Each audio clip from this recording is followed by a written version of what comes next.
Миний хувьд аяллаа хамгийн хэрэгтэй зүйл бол eSIM байсан. eSIM хэрэглэхэд хялбар.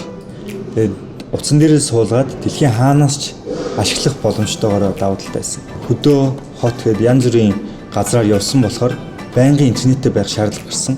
Тэгээд тухайн үед eSIM-ийг суулгаад интернетийн асуудлаа шийдснээр хаан ч явсан интернеттэй байж газрын зургийг харснаар төрөхгүй байх. Тэгээд дээрэс нь харилцаа холбоогоо шийдэж чадсан. Хүмүүс зөвлөхөд улсаар бүс нутгаар дэлхийн хаанаас ч гэсэн сонголтоор eSIM интернетээр авч болох учраас энэ маш том давуу талыг авчирдаг.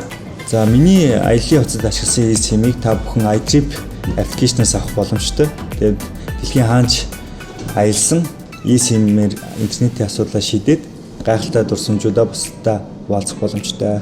За миний eSIM-ийн давуу тал нь нэгт бол хамгийн өндөр сүлжээг хаанч татдаг. Дээрээс нь VPN ашигладаг орнуудад VPN ашиглахгүйгээр бүх хэрэглээний аппликейшнуудыг ашиглах боломжтой.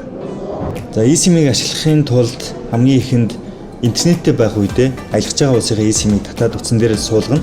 Дараа нь аялж байгаа улсдаа очиод суулгасан eSIM-ийг идэвхжүүлснээр интернетээ хаанаас ч ашиглах боломжтой болно. Аялал бол амьдрал юм.